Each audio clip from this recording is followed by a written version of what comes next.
We've all suffered a loss with the passing of Dr. K. And with loss comes grief, and that grief often has very sharp edges. And for the past couple of months, I've felt, along with a lot of other people, have felt those sharp edges. But they're beginning to smooth off, and with that smoothing, it allows us to not be sad and to grieve, but to celebrate and to remember someone who brought a lot of joy and positive things into people's lives. Adults, school administrators, and especially kids that he loved to deal with, he loved to interface with. I probably don't have seniority when it comes to knowing Dick Kreitzar. I only knew him for just short of 25 years, and there are people in this room who have known him longer than that. But in that 25 years, I came to know a man who had humility, integrity, and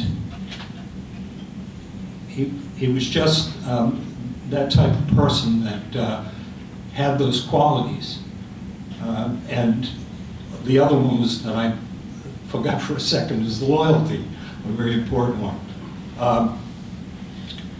His humility took place in the fact that he was very proud of his origins. Dick was never ashamed of coming from Bethlehem, Pennsylvania, and the steel mills. He was proud of that, and he was not afraid to talk about it. He and I had many conversations about growing up in the same era in two fairly industrial places. And he just was proud of that. And I love that humility in him. His integrity showed up in how he dealt with many aspects of the rules of EARCOS. He didn't break those rules. If someone wanted to do something that wasn't according to the book of Dr. K and the EARCOS practice, you probably didn't get to do it. And he just stuck by his guns for the most part. But that sounds like he was a hard, unbendable man, and he wasn't. He just didn't like to advertise that he was a marshmallow, as the staff of the office would call him. He would go back on one of his decisions. People would say, "You're just a marshmallow." And in fact, that was the real Dick Kreitzar.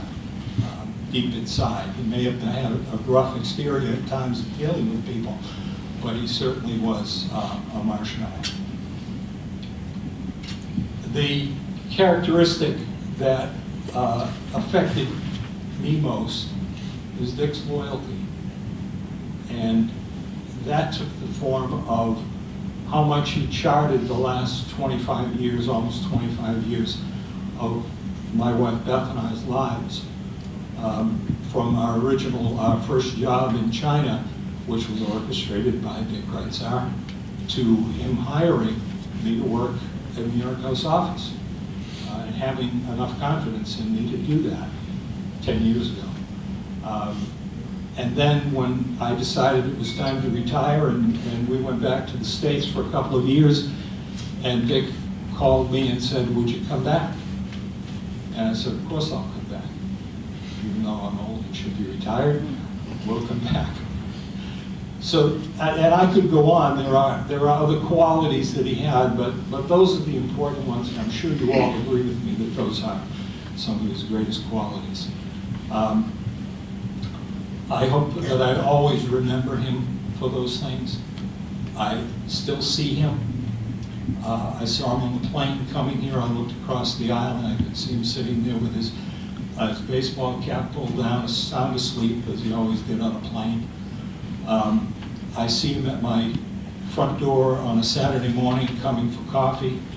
I see him in a lot of places. And I want to continue to see him for years to come. May he rest in peace. Now we want to hear from Nocturne number 20 in C minor from by Frederick Chopin. Sid, say it.